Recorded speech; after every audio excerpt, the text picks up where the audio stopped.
Sən kimsən mənim atamı öldürmüsən? Mən səni qorumaq istəyirdim. Mən gecə-gündüz yata bilmirdim, əzab çəkirdim. Elə-belə də adama ağıl verirsiniz. Hamısı xəttəyə kimi sivilin içindəsiniz. Azad ölməliyik. Yox! Sən kimsən mənim atamı öldürmüsən? Səni heç vaxt bağışlamayacağım. Oğlum getdi.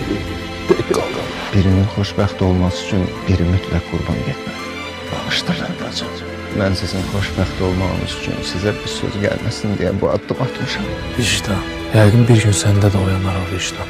Yalancı ailən deyə bacın ölüb səndən gizlədirlər. Gəzə bilməyəcəksən 2. Hələ sürpriz. Hazırsan? Bu möhtəşəmdir.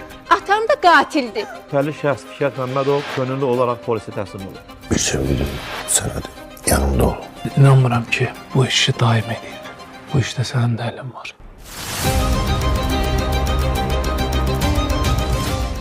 Yad qohumlar 21 may saat 23-də Xəzərdə.